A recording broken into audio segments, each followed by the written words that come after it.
Bonjour à toutes et à tous, j'espère que vous allez très bien. Aujourd'hui, nous allons apprendre une nouvelle leçon. On va travailler sur le futur antérieur. Ok? Chúng tôi sẽ đến trong này, thằng này cứ giờនឹងសិក្សាមេរៀនថ្មីមួយដែលមានចំណងជើងថា futur antérieur ខ្ញុំមិនអាចបកប្រែចំណងជើងនេះបានទេណាមានតែអ្នកទាំងគ្នាតាមដានទស្សនាវីដេអូជាមួយខ្ញុំហើយយើងនឹងស្វែងយល់ថាការប្រើប្រាស់និងការបំបាយកិច្ចសព្ទគឺយើងធ្វើដូចម្ដេចអូខេ Donc comme d'habitude je voudrais vous inviter à regarder les exemples អញ្ចឹងដូចទម្លាប់អញ្ចឹងគឺខ្ញុំអញ្ជើញអ្នកទាំងអស់គ្នាឲ្យមើលឧទាហរណ៍អូខេ Vas-y Alors donc ici c'est une conversation entre A et B នេះគឺជាឧទាហរណ៍រវាង A និង B ណាបងប្អូនគ្នា Voilà donc A il parle A ce n'est pas beau OK អញ្ចឹង A គាត់និយាយថា A វាមិនស្អាតសោះ OK វាមិនល្អសោះ B ក៏ឆ្លើយតប Attends tu exauceras quand il aura terminé ចឹងបីគាត់ឆ្លើយថាចាំបន្តិចមើលអូខេចាំបន្តិចសិនចាំសិនណាឯងអាចវិនិច្ឆ័យអូខេឯងអាចវិនិច្ឆ័យឬក៏វិតម្លៃនៅពេលដែលគាត់បញ្ចប់វាឬគាត់ធ្វើវាឲ្យរួចរាល់មានន័យបែបហ្នឹងណាហើយខ្ញុំនឹងត្រឡប់មកបញ្យល់អ្នកទាំងអស់គ្នាវិញកន្លែងនេះឲ្យកាន់តែស៊ីជម្រៅជាមួយនឹងការប្រើប្រាស់របស់ futur antérieur. Voilà. Donc, tout d'abord, on va travailler sur la formation. Comment on peut conjuguer le verbe au temps futur antérieur. ចឹងមុនដំបូងគឺយើងត្រូវតែសិក្សាទៅលើការបំបែកកិច្ចសព្ទដែលយើងហៅថា formation ជាមុនសិន Voilà. Donc, le futur antérieur, OK? Le futur antérieur, c'est une combinaison entre avoir, être au futur simple plus participe passé. អញ្ចឹងខ្ញុំនឹងបង្ហាញដល់អ្នកថា futur antérieur គឺជាតង់ composé មានថាជាកាលមួយដែលផ្សំគ្នារវាងគេរវាងកិច្ចសព្ទ être ហើយនឹង avoir. OK être ឬក៏ avoir conjugué au temps futur simple ចឹង futur antérieur នោះគឺមកពីកិច្ចសព្ទ avoir ឬក៏ être ដែលបំបែកនៅក្នុងកាល futur simple អូខេនៅពេលដែលយើងបំបែក avoir ឬក៏ être នៅក្នុង futur simple ហ្នឹងហើយគឺយើងយកវាបូកជាមួយនឹង participe passé អូខេ participe passé អញ្ចឹងសូមអ្នកទាំងអស់គ្នាពិនិត្យមើលនេះគឺជាអូខេគឺជារូបមន្តរបស់យើងដើម្បីយើងអាចប្រើបានអូខេរូបមន្តយើងគឺប៉ុណ្្នឹងទេអ្នកទាំងអស់គ្នា avoir être plus participe passé មានន័យថានៅពេលនេះទាំងអស់គ្នាដូចយើងធ្លាប់រៀនplus que parfait អញ្ចឹងទម្រង់វា plus que parfait យើងមិនយក imparfait បូកជាមួយនឹង participe passé ដល់ពេល futur antérieur គឺយើងយក futur simple បូកជាមួយនឹង participe passé អញ្ចឹងកន្លែងនេះខ្ញុំចង់ប្រៀបធៀបអ្នកទាំងអស់គ្នាណាទាញចំណាប់អារម្មណ៍ឲ្យអ្នកទាំងអស់គ្នាស្វែងយល់កាលណាយើងរៀនអំពីអតីតកាលវាមានអតីតកាលច្រើនមែនទេវាមាន passé composé imparfait plus que parfait អូខេមាន passé simple មានហៅហាយច្រើនទៀត futur ក៏ដូចគ្នាដែរ futur proche futur simple futur antérieur យើងឃើញទេឥឡូវយើងពិនិត្យមើលទៅ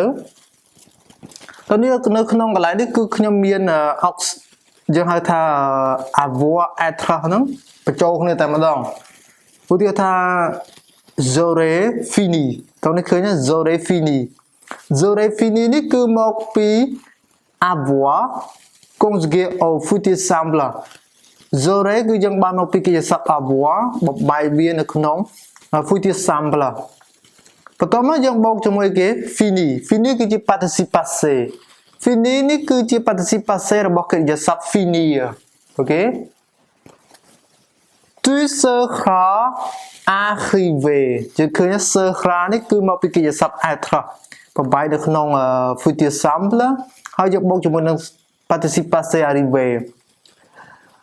យើងមើលតទៀត il l'aura តើនៅឃើញទេនៅពេលនេះគឺខ្ញុំយក avoir និង être មកបបាយទាំងអស់គ្នាតែម្ដងណាលាយគ្នាតែម្ដងដោយសារពីរនេះគឺយើងអាចប្រើបានដូចគ្នាសំខាន់យើងយក avoir ក៏បាន être ក៏បានបបាយនៅក្នុងការ future sum ហើយចាំបូកជាមួយ participe passé អូខេ il l'aura terminé nous serons partis vous aurez couru ils se seront arrêtés ខ្ញុំចង់អ្នកនរគ្នាពិនិត្យមើលកន្លែងនេះខ្លះតើនេះឃើញថាហេតុអីបានជា fini មិនចាំបាច់មាន ហើយដល់ពេល arrivé នេះយើងឃើញថាមាន មូលហេតុអីតើនេះនៅពេលនេះកាលណាយើងប្រើកិច្ចសព្ទនេះ avoir ឬ être ហ្នឹងគឺអាស្រ័យទៅលើគេគឺអាស្រ័យទៅលើ participe passé ណា participe passé មានន័យថាម៉េចវាដូចជាយើងប្រើកាលអតីតកាលចឹងដែរparticipe passé មួយចំនួនគឺយើងប្រើជាមួយ auxiliaire avoir មួយចំនួនទៀតគឺប្រើជាមួយ auxiliaire être អញ្ចឹងកាលណាយើងប្រើ future antérieur នោះក៏វាស្រដៀងគ្នាដែរពីព្រោះយើងប្រើ participe passé អញ្ចឹងនៅពេលនេះគឺយើងផ្ដោតទៅលើ participe passé participe passé ណាខ្លះដែលត្រូវការ auxiliaire avoir ឬក៏ être ដល់ពេលកន្លែងនេះ participe passé ណាខ្លះដែលត្រូវការ future sum នេះ avoir ឬក៏ être អញ្ចឹងគឺវាអាស្រ័យទៅលើគេអាស្រ័យទៅលើ participe passé ទាំងអស់ចុះបើសិនជា arrivé ធម្មតា arrivé បើសិនជាយើងប្រើនៅក្នុងកាលអតីតកាលក៏យើងប្រើជាមួយ être ដែរមែនទេ je suis arrivé ប៉ុន្តែនៅក្នុង future sum ក៏វាមានលក្ខណៈស្រដៀងគ្នាដែរប៉ុន្តែកុំយល់ច្រឡំថា future simple ហើយនឹង passé composé វាដូចគ្នាខុសគ្នាណាមួយអនាគតមួយអតីតកាលហើយខ្ញុំប្រៀបធៀបបំបញ្ញមិញនេះគឺនិយាយតែ participe passé ទេអូខេចឹងយើងមើលទៅ participe passé នេះគឺវាសកកជាមួយនឹងfuture sum ណា être បើសិនជាវាជាមួយ être គឺវាសកកឥឡូវយើងឃើញ tu seras arrivé បើសិនជា tu នេះតើនេះសុំមើលណាបើសិនជា tu នេះ masculin អញ្ចឹង arrivé នេះគឺបញ្ចប់ត្រឹម accent aigu ប៉ុន្តែបើសិនជា tu នេះ féminin arrivé នេះគឺត្រូវបន្ថែម មួយអូខេអញ្ចឹងខ្ញុំឲ្យអ្នកនរគ្នាមើលឧទាហរណ៍មួយទៀត nous serons partis កន្លែងនេះដូចគ្នាយើងឃើញ parti គឺមកពីកិច្ចសព្ទ partir អញ្ចឹង partir គឺយើងប្រើជាមួយនឹង être យើងឃើញ nous serons partis ហេតុអីមាន ហេតុអីមាន s អញ្ចឹងគឺវាអាស្រ័យទៅលើប្រធាននេះពីព្រោះយើងនិយាយគ្នាឲ្យថា participe passé គឺវាសកកជាមួយនឹង sujet បើសិនជាវាប្រើជាមួយនឹង auxiliaire être អញ្ចឹងនៅពេលដែលវាជា future antérieur ក៏វាដូចគ្នាដែរ participe passé នេះគឺវាសកកជាមួយនឹង sujet បើសិនជាវាប្រើជាមួយនឹងអីគេ être អញ្ចឹងកន្លែងនេះគឺ être seront អូខេ seront être គឺយកសព្ទ être ហ្នឹងទាំងអស់នេះ seront sera ហ្នឹងប៉ុន្តែនៅពេលយើងយក être បបាយនៅក្នុងកាល future sum វាទៅជា je អីគេទាំងនេះ je serai tu seras il sera nous serons ដល់ក៏ហោហាយអញ្ចឹងមកអញ្ចឹងកន្លែងនេះយើងគិតមើលបើសិនជា nous នេះវាពហុវចនៈមែនទេបើសិនជាវាភេទប្រុសប្រធាននេះភេទប្រុសយើងមិនចាំបាច់មានទេយើងថែមតែ s មកគឺត្រូវហើយប៉ុន្តែបើសិនជាប្រធាននេះ nous នេះពួកយើងបើសិនជាពួកយើងទាំងអស់នេះតែស្រីគឺយើងបន្ថែម ផងបន្ថែម s ផងតើក៏ vous aurez couru អូខេ couru នេះមកពីកិច្ចសព្ទ courir មានថារត់បងប្អូនទេ ils se seront arrêtés តើអ្នកឃើញទេកន្លែងនេះគឺកិច្ចសព្ទឯគេទាំងអស់គ្នា pronominal អូខេ pronominal មកពីកិច្ចសព្ទឯគេ s'arrêter អញ្ចឹង ils se seront s'arrêter chứ cho mỗi cái sắp pronominal cứ dương pra cho mỗi năng cái être hai biết sắc cọc cho mỗi năng bậc thiên này tao này chấm năm á ok nhưng cứ thay cái lại nó cứ nghĩ sửa để ở tại tầng này thuộc riêng năng passé compose tiếp tiếp participe passé này cho mỗi năng être cứ biết sắc cọc cho mỗi năng avoir cứ biết mình sắc cọc thế ok ok số một bắt đầu tiền ông pika pra bình mà đòn số này tao này bên nền mờ đó utilisation. Le futur antérieur indique que l'action secondaire, action 2, s'est déroulée avant l'action principale, action 1. D'accord? Donc, nous avons dit que trong bạch chế bạp nà tàu nè thà futur antérieur cứ pra đâm bay trong oi bằng hai những pi sự cảm áp secondaire. Pi thà secondaire cứ bia bây giờ pi thiệp secondaire nó participa là pardon principal là cứ principal bia sầm khăn tiếng secondaire hay nè tàu nè secondaire yang ai thà bật to bật xong nhưng tới được pi principal bia thà bia sầm khăn chứ futur antérieur nó cứ bia bằng hai những pi action secondaire ông pi sự cảm áp nè bật to bật xong ấy mùi hay là action secondaire nó cứ bia tay miễn sự cảm áp cái muốn action principal ok chứ secondaire bia cái muốn action principal ok xong này tao này bên nơi thì họ lên mùi tuy giúp dễ khá quand il aura terminé chắc ưu tiên họ cái lại đi cứ nhầm trong tia như này tao thêm màu mơ ưu tiên họ lại đi bình ưu tiên họ thằng A hay thằng B pi này nó có cái bông tại cho mơ chiêng cùng nụ ok sắp tới mơ tới A đi có cái thằng chiêng nó cu đục nó là xa đấy chắc A còn gì thật ce n'est pas beau chắc chiêng ở sông tộc á nó còn gì thằng ạt sao rụt nó biết rồi còn vậy mới được có thốn ạt sao và tao mà bay có thay to phim attends tôi giúp dễ khá con ilo khá terminé bay nó có thay tham mấy có thay ta chăm tít sân ok tôi giúp dễ ra con ilo khá terminé mình tham mấy chăm ở quán rồi chăm ở chiêng để có thưa vay muối nữa chăm ở chiêng nó quạt phải chọc càng như quạt sân chăm dương giúp dễ khá chăm ai giúp dễ khá mình tham mấy chăm ở kia rồi ở sân tơ chăm dương cát á chăm dương sanithan thà viên nó lõ được mà lõ ok bên này chẳng chứ nó khơi nhé anh ấy cứ gì kì action de pardon cứ chỉ action ang nó to nữa action ang được có để về aura terminé nó cứ chỉ action này kì de secondaire nó khơi nhé antérieur indique une action secondaire ok cho nên action secondaire vì chỉ action de s'est déroulé avant l'action principale action ang ok cho nên tha clear ní cứ mỗi na card môn đó nè cứ à pi ní card môn á nè anh ní card môn toแต่กอดรอให้มันยังอาจgiúp dễ khỏe ok អាចមើលថាគាត់ហ្នឹងល្អឬក៏មិនល្អហើយក៏អញ្ចឹងខ្ញុំចង់ទាញអ្នកទាំងអស់គ្នាមើលវិញកន្លែងនេះគឺ action 1ហើយកន្លែងនេះគឺ action 2តោះនេះខ្ញុំសូមបញ្ជាក់តិចណា under នេះមិនមែនមានថាកើតមុនកើតក្រោយទេ under នេះខ្ញុំចង់បញ្ជាក់ថាមួយណាវាសំខាន់ណាក៏អញ្ចឹង action 1នេះគឺ action principal គឺវាសំខាន់ដល់ពេលវាសំខាន់ណាស់វាចង់ក្រោយគេទាំងអស់គ្នាមានថាអ្វីដែលយើងអាចធ្វើទៅបានណាក៏ដល់ពេល aura terminé នេះគឺ action 2វាជា action secondaire អូខេអញ្ចឹងឧទាហរណ៍ថាអ្នកទាំងអស់គ្នាដាក់កិច្ចការមួយធ្វើកិច្ចការមួយណាបើយើងមិនទាន់ធ្វើផងមិនយើងអាចថាសន្និដ្ឋានថាការងារនឹងពិបាកឬក៏យើងមិនអាចធ្វើបានតោះតែយើងធ្វើសិនហើយតោះតែយើងមើលលទ្ធផលបើសិនយើងធ្វើល្អឬក៏មិនល្អបានយើងអាចវិនិច្ឆ័យវាតម្លៃតាមក្រោយបានអញ្ចឹងអាហ្នឹងដូចគ្នាណាតោះតែអ្វីដែលយើងធ្វើនេះហើយរួចរាល់បានយើងអាច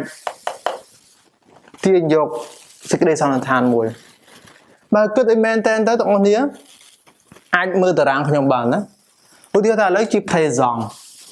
futur អូខេ futur antérieur គឺវានៅកន្លែងនេះអញ្ចឹងមានន័យថាម៉េចមានន័យថា futur antérieur ហ្នឹងគឺគេប្រើប្រាស់ដើម្បីនិយាយអំពីអនាគតកាលហើយអនាគតកាលហ្នឹងគឺវាកើតមុនអនាគតកាលផ្សេងទៀតយើងឃើញទេនេះគឺជា futur antérieur ដល់ពេលនៅមុខនេះគឺមាន futur ទៀតអញ្ចឹងអានេះគេហៅថា action ឲ្យគេទាំងអស់គ្នាអានេះគេហៅថា action អានេះ action 2ពីព្រោះ action 2វាជា action secondaire ណាជា action secondaire action secondaire action principale ធម្មតា secondaire គឺយើងមិនទាន់អាចអូខេវាតម្លៃបានតើតែចង់បញ្ចប់អូខេតើចង់បញ្ចប់បានយើងអាចសន្និដ្ឋានថាល្អមិនល្អអញ្ចឹងនេះវាជា secondaire អានេះជា principal តែក៏អញ្ចឹងតោះនេះចំណាំទៅ action secondaire គឺវាកើតមុន action principal អញ្ចឹងតោះនេះដូចយើងរៀនអតីតកាលអញ្ចឹងអតីតកាលវាមានអីគេ passé composé imparfait plus que parfait តែក៏អញ្ចឹង plus que parfait នេះគឺវាជាអតីតកាលអូខេមុនអតីតកាលមួយទៀតតែក៏អូខេឥឡូវសូមឧទាហរណ៍ណា l'action secondaire est introduite par une conjonction de temps ចឹង action secondaire ហ្នឹងគឺវាតែងតែមានពាក្យនាំឃ្លាមួយពាក្យនាំឃ្លាមួយដើម្បីយើងងាយស្រួលដឹងថាហ្នឹងវាជា action secondaire ឥឡូវសូមមើលកង់យើងឃើញយើងមានកង់មួយ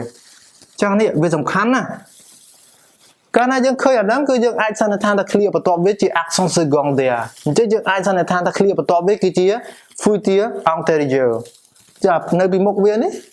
អាផ្សេងនេះគឺ futur simple ឬក៏ futur ផ្សេងទៀតទៅណាក៏ lorsque dès que សូមឧទាហរណ៍នេះមួយទៀត appelez-moi dès que vous aurez reçu le contrat ជិះមានថាម៉េចទូរស័ព្ទមកខ្ញុំនៅពេលដែលអ្នកឯងហ្នឹងទទួលបាន contract យើងឃើញទេ dès que អញ្ចឹងឲ្យទៅឃើញ clear បន្ទាប់ពី dès que ហ្នឹងគឺវាទៅជាទម្រង់គេនេះ aurez reçu យើងឃើញនេះជា action 2វាជា action secondaire វាជាគេ futur antérieur តែក៏អញ្ចឹងបងប្អូនសូមមើលកន្លែងនេះជាទម្រង់អីគេ appelez-moi វាជាទម្រង់អីគេបងប្អូនគឺជា impératif មែនទេទម្រង់វាជា impératif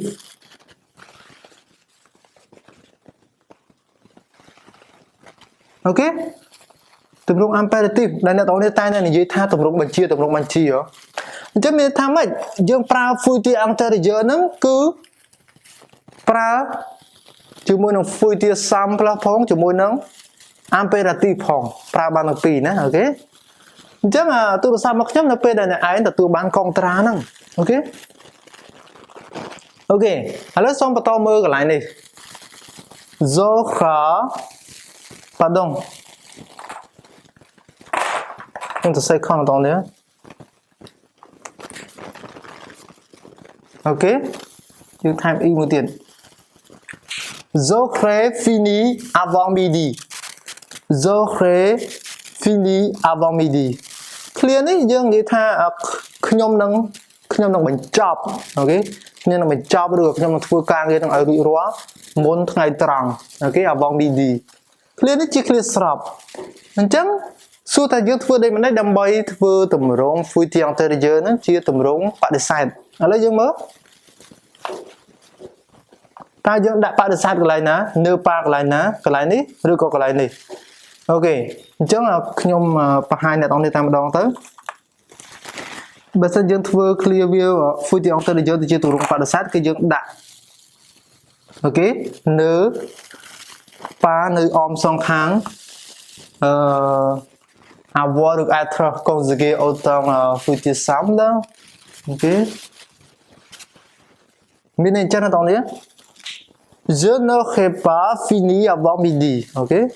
មានថាខ្ញុំនឹងមិនអាចខ្ញុំនឹងមិនបញ្ចប់កិច្ចការងារហ្នឹងមុនថ្ងៃត្រង់បានទេអូខេបើសិនជាអ្នកទាំងគ្នាទស្សនាវីដេអូនេះហើយមានតែងល់មិនច្បាស់ណាអាច បញ្ចេញមតិយោបល់នៅខាងក្រោមវីដេអូខ្ញុំហើយខ្ញុំនឹងព្យាយាមឆ្លើយតបទៅតាមលទ្ធភាពដែលអាចធ្វើទៅបានណា Oui merci d'avoir regardé on se voit à la prochaine អរគុណសម្រាប់ការតាមដានទស្សនាហើយយើងជួបគ្នាវីដេអូក្រោយៗ Merci au revoir